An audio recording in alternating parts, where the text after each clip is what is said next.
Caramba. E Tinham, as mortes no fisiculturismo. Você, como um grande entusiasta do esporte, um jornalista do esporte aí, o que você vê em mente aí dos grandes nomes, além de Dallas McCaver, que é um dos mais latentes aí, né? Olha, mortes no fisiculturismo eu vejo que de vez ou outra acontece uma, não é muito recorrente, porém, de 3 meses para cá foram 6, só 6? no nível profissional. É mesmo? Só no nível profissional. Você consegue me falar quem? Consigo. Alinha aqui seu microfone, Tinham, para ele ficar mais próximo de você aqui, ó. Aqui. É de ladinho, assim, ó. Isso. Aí. Se você subir um pouquinho, pode subir, Tente. O Júlio vai até lembrar alguns nomes aqui. John Meadows. É o primeiro que eu ia falar. Alena Kozinova. Sim, da Europa. Phil Hernon também morreu agora recentemente. Sim, Phil Hernon. 55 anos. Aí o George Peterson e o Sean Roden. Esse ano 4. Não. 6. 6? John Meadows, Alena Kozinova, Phil Hernon, George Peterson, e tem aqui também Sofia Graham, que era Bom, então agora deu 6. morreu aos 27 anos. Além de Shaw Roden. Essa Sofia morreu da onde ela? 7. Hã? E o Não, Double? o George Eu sei que ela Peterson é Figaro, o da morreu aos 27 anos, de ataque cardíaco durante o sono. Desses, todos morreram por questões cardíacas ou... Olha, o Sean a gente ainda não sabe, Shaw né? da Bom não dá pra saber. Não, o Shaw já confirmaram. Mas Já foi confirmado ataque infarto cardíaco fulminante. fulminante. O John Meadows foi complicações, né? Que ele já teve alguns problemas, mas foi embolia pulmonar. Então o restante foi coração, foi ataque cardíaco. Pode ter sido E diurético. o do George e da Bu ainda não apresentaram, a família eu acho que não quis, né? Não. Porque cabe à família se ela quer abrir ou não, né? E tem sempre aquela questão que eu acredito da política, digamos, da organização do evento, dependendo do que for. Porque, por exemplo, até hoje não se tem uma causa real da morte do Luke Sandel, né? Primeiro falaram que foi suicídio, Sim. depois a família falou que pediram para falarem que foi suicídio. Depois negou, a família negou, falou que não tinha nada de Isso. suicídio. Aí da Bu. É igual o Pode falar, Márcio. Momo Ah? Benaziza também.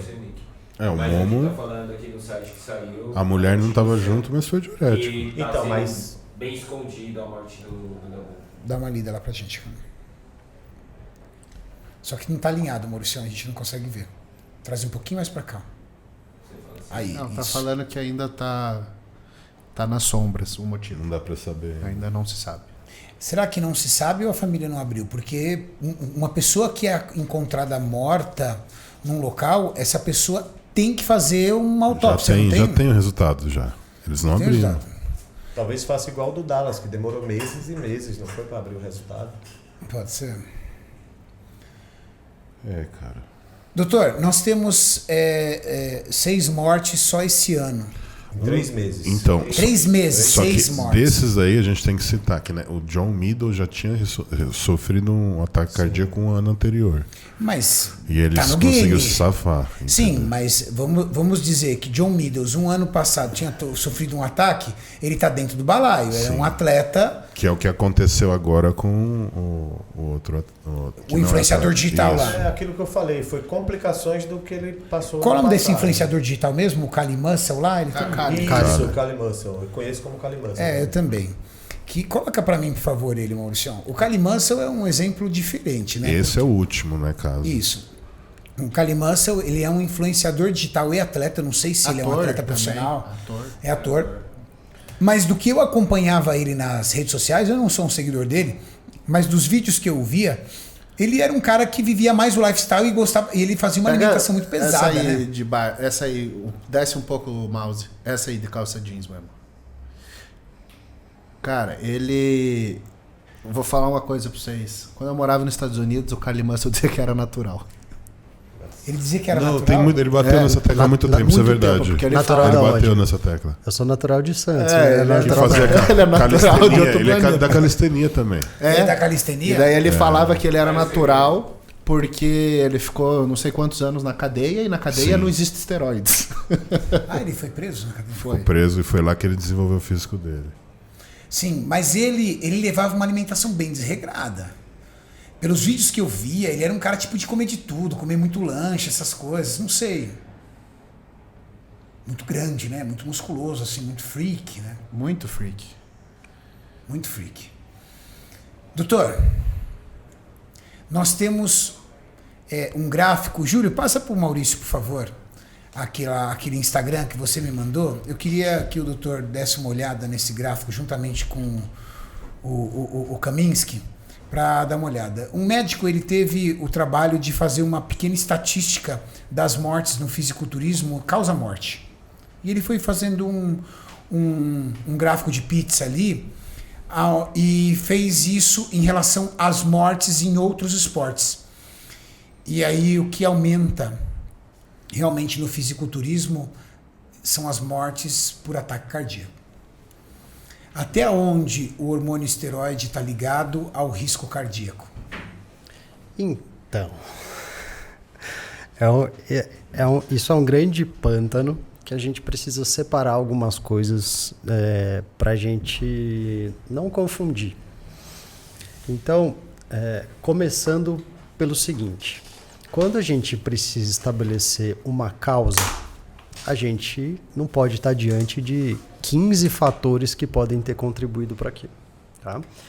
Então, o esteroide anabólico, ele pode aumentar o risco cardiovascular? Pode sim. Né? Agora, muita coisa precisa ser avaliado aí no meio do caminho, porque a morte foi cardiovascular. Mas o que pode ter causado a morte cardiovascular não necessariamente foi o esteroide anabólico. Então, por exemplo, aí um coma hipoglicêmico devido a um excesso de insulina, você pode ter uma morte cardiovascular. Você pode, com o diurético, ter um desbalanço dos seus eletrólitos e você tem uma alteração da condução cardíaca. O hormônio de tireoide é um estimulante. Quando você tem, que a gente chama de tempestade tirotóxica, né, que é aí uma exacerbação aí dos hormônios da tireoide, você tem frequentes relatos, né, e mortalidade por arritmias cardíacas, por exemplo. Você pegar, por exemplo, os beta-adrenérgicos, né, você pegar aí um clenbuterol, um salbutamol, o efeito colateral deles é isso, taquicardia, palpitação, eventualmente infarto, né?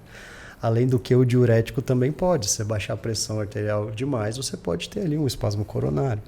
Outra coisa é outras drogas associadas, né? Então, morreu por causa cardíaca, legal, mas o que exatamente fez isso? Né? É interessante você falar isso, doutor, porque todos os medicamentos que você apontou, todas as substâncias que você apontou, são substâncias que fazem parte do protocolo de 90% dos atletas. Sim. Você concorda, Cami, que esses medicamentos, hormônios tiroidianos, T3, T4, clenbuterol, a própria efedrina, insulina, cafeína, taurina. Não precisa nem ser só medicamento, não, né? Sim. Não, com certeza. Todo atleta é uma polifarmácia. Essa que é a verdade. E quando a gente vai falar em risco, tá? E aí agora as pessoas podem ficar com muita raivinha, mas o esteroide é o que apresenta menor risco de todos os medicamentos. De todos os medicamentos que a gente tem do usuário de esteroide, o esteroide é o mais seguro. Isso eu falo com a certeza de que é o único que você pode sobredosar de maneira absurda, por exemplo, 10, 20 vezes a dose recomendada, e continuar fazendo isso por meses ou anos. Qual que é o esteroide, Camis? A maioria. A maioria. Não vou dizer que os orais, porque pode pegar. Mas agora, se a gente fazer uma comparação, né? Digamos que você use 10 vezes a dose de testosterona recomendada, que seria 1 grama. Que é muito usual. Se você fizer 10 vezes a dose de paracetamol, você vai parar no pronto-socorro. Se você fizer 10 vezes a dose de um diurético, provavelmente você vai morrer. Se você fizer 10 vezes a dose de insulina, você vai morrer na primeira vez que você fizer. Então, assim, o risco do esteroide é o mais baixo. Esse é o problema. Porque, como ele é, de certa forma, seguro, você tem um abuso dele. Que é comum e frequente, principalmente em novos praticantes que não têm Perfeitamente, porque a pessoa acredita que quanto mais melhor. Ela não está enxergando um problema agudo, o problema é crônico, ele se desenvolve durante anos, existe um remodelamento do coração, existe um risco, com certeza, que leva tempo. E por levar tempo e por ser silencioso, a pessoa pensa que é seguro a ponto de não dar nada. A hipertensão, né? A aterosclerose, né? Deposição de gordura nas artérias, isso leva tempo. Leva tempo e é silencioso, você não está vendo. Então esse que é o problema. Já se você toma 10 comprimidos de clenbuterol, você vai ver na hora o efeito e você vai ficar com medo e vai respeitar essa droga. Então as pessoas perdem o respeito com o esteroide. A questão da droga do efeito agudo versus efeito crônico. Perfeito. E aí essa droga de efeito crônico é que vai, a longo prazo, te colocar numa situação de risco que qualquer um dos outros medicamentos pode representar a tua morte. Mas provavelmente a causa vai ser ou um diurético ou um estimulante. São os medicamentos que mais precipitam urgências, que são esses. Insulina, hormônio de tireoide, os estimulantes, aí, beta-adrenérgicos, anfetamina, efedrina, são os que mais precipitam urgências médicas, mais do que provavelmente dito esteroide anabolizante. Porque, como me falou, claro, existem vários tipos de esteroide diferentes, alguns são mais ou menos hepatotóxicos, mais ou menos detonadores do seu perfil de lipídios sanguíneos, né, do colesterol. Então, por exemplo, o estanozolol detona muito mais um perfil lipídico do que, por exemplo, um enantato, né? Então, você ficar dislipidêmico, né, com HDL baixo, LDL alto durante 10 anos, comendo uma dieta totalmente desbalanceada, né, não tem o seu aeróbio junto, não tem ingestão de coisas mais saudáveis, frutas, verduras, legumes, que é o que a gente sabe, fibras, né, que ajuda bastante, isso cronicamente, e o atleta, ou às vezes o praticante, ele não fica com percentual de gordura baixo o ano inteiro. Ele fica em FOF, né? Total. E ele é um obeso, nesse ponto de vista. É alguém que tem sobrepeso, né? O sobrepeso acaba. O coração, ele cresce, ele se remodela, ele se ajusta, se adapta. Mas ele vai ter que ficar trabalhando ali constantemente com um sobrepeso mais importante e, eventualmente, né, o que a gente fala do overeating, né?